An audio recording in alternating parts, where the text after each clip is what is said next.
Welcome. What I would like to do is just a short discussion of how traditional Marxist views and neo-Marxist views on religion differ, and obviously highlight some similarities and differences between them. Now, the first thing I want to talk about is the traditional Marxist view of religion. So traditional Marxist views have this view that religion is ideological and it's locked or fixed in place. So as this diagram shows, the dominant ideology is locked. So that would be, in this case, capitalist ideologies. So from this view, the ruling class, they have a view on the norms and values, the ideology of society. This is then filtered through all the institutions like family, education, religion, the media, and then passed on to the working classes via the false class consciousness. And that's what reinforces the inequality, the reproduction and legitimation of inequality in society, as all institutions reinforce these views. Now, on the opposite side, we see neo-Marxism or critical Marxism. Now, in this view, the dominant ideology in society is unlocked. So this is kind of looking at Gramsci's hegemonic values. Now, in this view, as in previously, the ruling class would have possibly made the values which then filter down through institutions. In this critical Gramsci approach, this traditional value or these dominant ideologies are not locked. So in this instance, the working class, they can create new values, new ideas, which replace the existing one.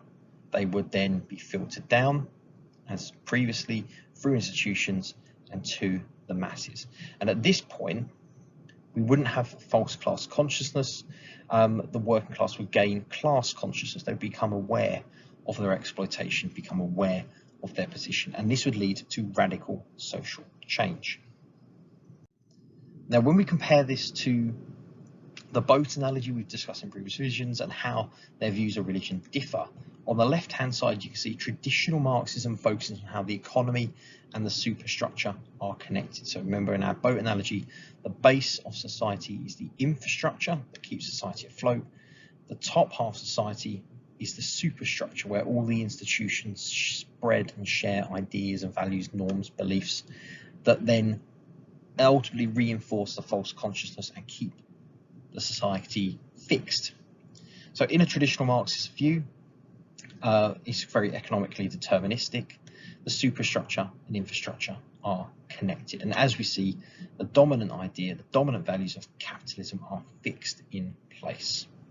So to the superstructure, the infrastructure are connected.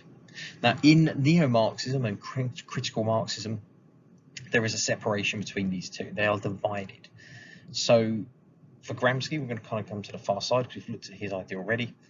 Gramsci talks about how the superstructure and the infrastructure are disconnected. They have relative autonomy or separation from one another. So the superstructure, the ideas and values of society, can change. They are not fixed. They are not permanent.